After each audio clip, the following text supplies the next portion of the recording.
बिस्मिल्लाहिर्रहमानिर्रहीम। अस्सलाम वालेकुम। मैं हूं Mohammad Zahid Mahmood, lecture physical education and sports sciences, university of education Lahore. आज का हमारा टॉपिक जो है वह syllabus of lecture physical education के लेक्चर फ़िज़िकल एजुकेशन का सिलेबस क्या है, इसका एलिजिबिलिटी क्राइटेरिया क्या है, आज हम इस टॉपिक पे बात करेंगे।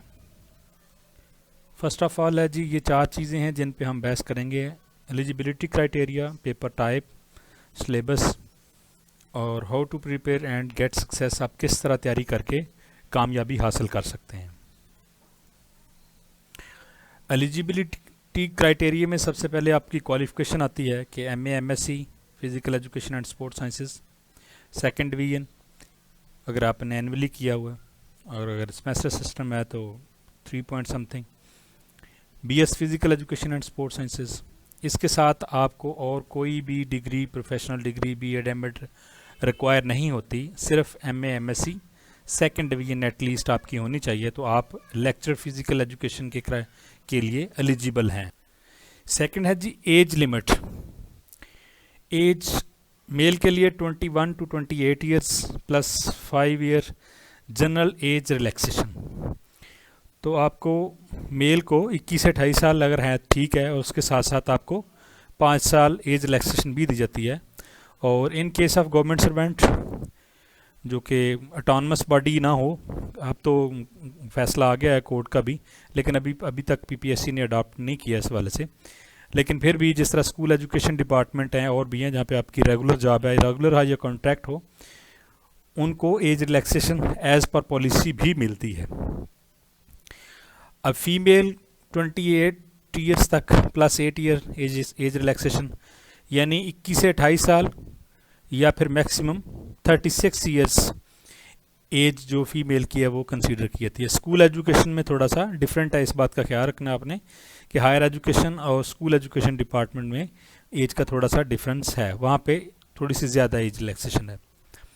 और फोर्थ नंबर पे आता है डोमिसाइल। तो डोमिसाइल आपका पंजाब का होना चाहिए अगर आप पब्लिक सर्विस कमीशन के थ्रू लेक्चरर फिजिकल एजुकेशन बनना चाहते हैं तो। अब पेपर किस तरह का होगा? फिजिकल एजुकेशन का पेपर जो है उसमें 80% सब्जेक्ट रिलेटेड होगा और 20% जनरल नॉलेज होगा। टोटल 100 सवालात होंगे और 100 ही उनके मार्क्स होंगे। एंड नेगेटिव मार्किंग होगी 0.25 की और 19 मिनट्स टाइम होगा। अब नेगेटिव मार्किंग को समझने के लिए ज़रूरी है कि अगर आपके 4 क्वेश्चन गलत होते हैं तो आपके सही सवाल के जो नंबर हैं उनमें से एक नंबर कट जाएगा। यानी एक क्वेश्चन 0.25 का, 2 क्वेश्चन 0.50 यानी आधे नंबर के, और 4 क्वेश्चन अगर आप गलत करते हैं तो आपका एक नंबर कट जाएगा। लेकिन अगर आप सवाल को छोड़ देते हैं, उसको गलत टिक नहीं करते, उस गलत बबल फिल नहीं करते, तो आपका नंबर नहीं कटेगा। मिसाल के तौर पर आपने 70 सवाल किए और उनमें से 62 जो क्वेश्चन है आपके ठीक हुए, 8 क्वेश्चन आपके गलत हुए, तो इट मीन्स आपके 62 मार्क्स बने और 8 क्वेश्चन के 2 नंबर और कट गए, तो आपके इस तरह कुल मिलाकर 60 जो नंबर वो बने। तो इसलिए इसको हल करने के लिए मेरी अलग से वीडियो है, paper how to attempt physical education, how to attempt PPSC MCQs paper, आप उसको तफसील से सुन सकते हैं कि आपको पता चल जाएगा कि क्या आपने पेपर किस तरह हल करना है। अब सिलेबस ऑफ फिजिकल एजुकेशन की तरफ हम चलते हैं। इसमें एमए, एमएससी फिजिकल एजुकेशन या BS physical education and sports sciences complete syllabus, इसका आपने पूरे का पूरा सिलेबस जो है इसके मतलब भी एक मेरी वीडियो मौजूद है, how to prepare lecturer physical education, आप उसको भी सुन सकते हैं। आपको कंप्लीट डिटेल उस वीडियो में बताई गई है कि आपने किस तरह तैयारी करनी है। अब सब्जेक्ट, जो मेजर सब्जेक्ट हैं उनके बारे में मैं आपको बता देता हूँ। जिस तरह जी philosophy of physical education, curriculum of physical education, psychology of physical education, measurement and evaluation physical education. ये मेजरमेंट वाला बहुत अहम टॉपिक है। रूल्स ऑफ गेम्स, तमाम गेम्स के जो आपने पढ़ी हुई हैं बीएस में, एमएस में, उनके रूल्स। और बहुत सारे बच्चे ये पेपर के बाद कहते हैं कि रूल्स ऑफ गेम्स या गेम्स के में से सवाल नहीं आए, तो ये ज़हन में रखिएगा कि वहाँ कोई मेजरमेंट या इस तरह की चीज़ें नहीं वो पूछते। वहाँ अगर कोई चीज़ पूछी भी जाएगी तो वो टेक्निकल चीज़ें पूछी जा सकती हैं। जिस तरह आप वॉलीबॉल में पूछा जा सकता है आपको, उसकी टर्म्स है एस, ये क्या होती है। हॉकी में आपसे पूछ सकते हैं कि सडन डेथ क्या होती है। आपसे क्रिकेट में पूछ सकते हैं कि फॉलो ऑन क्या हो सकता है, यानी उसमें स्टेटमेंट दी हो तो उसमें से क्या बनता है। बुली इन हॉकी पूछ सकते हैं। फ्री हिट इन क्रिकेट पूछ सकते हैं। तो पिवोट इन बास्केटबॉल पूछ सकते हैं। ये डिफरेंट किस्म की टर्म्स हैं वो पूछी जा सकती हैं। बिल्कुल सिंपल आप ये ना कहें कि आपको वॉलीबॉल के ग्राउंड की लंबाई पूछी जाएगी, क्रिकेट की पिच की पूछी जाएगी। शाज़ो नाज़र होता है कोई एक आध सवाल इस बारे में आ जाए, अदरवाइज टेक्निकल चीज़ें जो हैं वो ज़्यादा पूछी जाती हैं। क्योंकि ये चीज़ें तो जो नहीं भी पढ़ता, जो खेलता है, क्रिकेट खेलता है, वॉलीबॉल खेलता है, तो उसको भी पता होती हैं ये चीज़ें। Rules of track and field events, track and field के जितने भी एथलेटिक्स के इवेंट्स हैं जिसमें रनिंग, थ्रोइंग, जंपिंग सारे इवेंट्स शामिल हैं, इनको अच्छे तरीके से तैयार करें।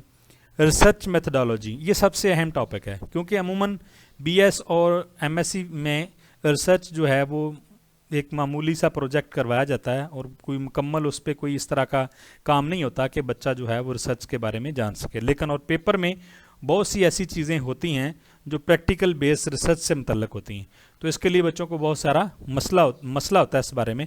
तो उन्हें चाहिए कि रिसर्च मेथडोलॉजी है इसको अच्छे तरीके से पढ़ें, इसका सब्जेक्टिवली इसको पढ़ें और उसके बाद इसके एमसीक्यूज़ का मुताला करें। कोशिश करें कि आप चीज़ों को अंडरस्टैंड करें। अब रिसेंटली जो 2020 और 2022 का जो पेपर आया, ये दोनों पेपर कंसेप्चुअल पेपर थे, और वो लोग जिन्होंने सिर्फ एमसीक्यूज़ बुक्स कोई रट्टा लगाया हुआ था वो बिल्कुल नाकाम हो गए, वो लोग नहीं कामयाब हो सके। और वो जो लोग जो थारोली स्टडी करते थे, जिनका इन चीज़ों के बारे में कॉन्सेप्ट था, वो लोग बता रहे हैं कि उनका पेपर अच्छा हुआ और आई होप कि वो सब कामयाब हो जाएंगे। स्पोर्ट्स न्यूट्रिशंस है, स्पोर्ट्स मैनेजमेंट है, स्पोर्ट्स बायोमैकेनिक्स है, ये भी एक साइंटिफिक सब्जेक्ट है, इसके मतलब भी बहुत सारे क्वेश्चन आते हैं। स्पोर्ट्स सोशियोलॉजी है। आगे है हैंडीकेप स्पोर्ट्स ऑर्गेनाइजेशन, यानी कि स्पेशल नीड्स जो चाइल्ड हैं हमारे, जिस तरह स्पेशल ओलंपिक्स हैं, पैरालंपिक्स हैं, उनके लिए उनके इवेंट्स भी खासी अहमियत के हामिल हैं, तो उनको भी स्टडी करें आप। Role of media and sports, media का स्पोर्ट्स को उजागर करने में क्या रोल है, इसके मतलब भी पॉजिटिव रोल भी हैं, नेगेटिव भी हैं, लेकिन आप इसको कम्प्लीटली आप इसको पढ़ें। स्पोर्ट्स न्यूट्रिशन, ये बहुत ज़रूरी है कि जिस तरह आप टेस्ट में पास होने के बाद आगे जाएंगे इंटरव्यू में, तो वहाँ से आप गेम बताएंगे उसके मतलब आपको गेम का सिलेक्शन क्राइटेरिया, उसकी न्यूट्रिशन, उसकी डाइट, उसकी ट्रेनिंग, ये तमाम की तमाम चीज़ें पूछी जाती हैं। और वैसे भी जो अगर आप खिलाड़ी हैं तो आपको अपनी खुराक का पता होना चाहिए। लीडरशिप इन स्पोर्ट्स, ये भी बहुत अहम टॉपिक है। टैलेंट आइडेंटिफिकेशन इन स्पोर्ट्स, इससे रेलेवेंट भी क्वेश्चन आते हैं। ट्रॉमा एंड रिहेबिलिटेशन, खिलाड़ियों के अगर कोई खिलाड़ी ज़ख्मी हो जाते हैं तो उसके बाद वो इंजर्ड होने के बाद सही होने का जो उसका सेहतमंद होने का प्रोसेस है, रिहेबिलिटेशन है।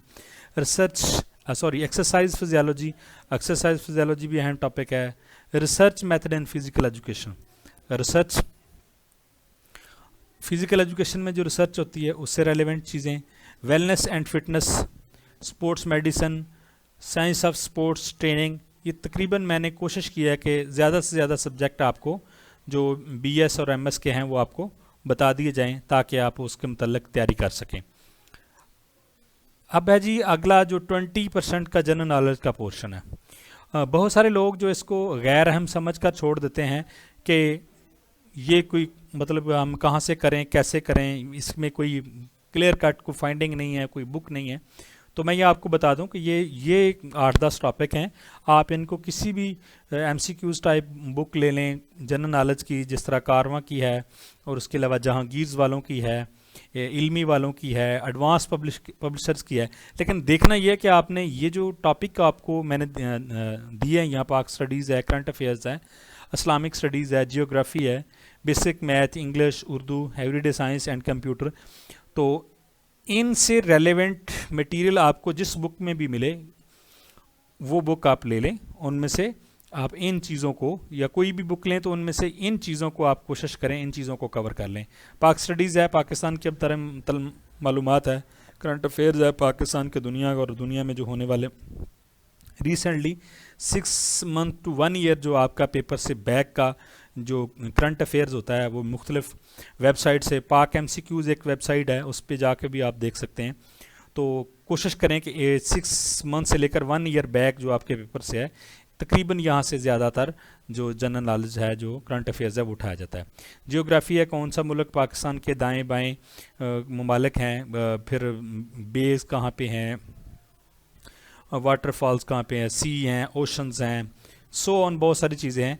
तो जियोग्राफिकली इन चीज़ों को देखें। बेसिक मैथमेटिक्स आता है, इंग्लिश में सिनोनियम, एंटोनियम्स, द कंप्रीहेंशन, इस तरह के कोई pair of use of words आ सकता है, कम पेयर ऑफ वर्ड्स में से कोई आ सकता है। उर्दू में अक्सर या ये बुक्स वगैरह का होता है, ये किसने लिखी है, या शेर वगैरह का होता है, ये किसका है, या किसी शेर को मुकम्मल करना, या ज़रबुल मिसल अमूमन कि ये किसकी है, या ज़रबुल मिसल के मानी क्या है, इस तरह की चीज़ें। कंप्यूटर में आमतौर पर शॉर्ट कीज़ वगैरह जो वो आ जाती हैं, तो इस लिहाज से आप इन चीज़ों को मद्देनज़र रखते हुए इन तमाम चीज़ों को देखें।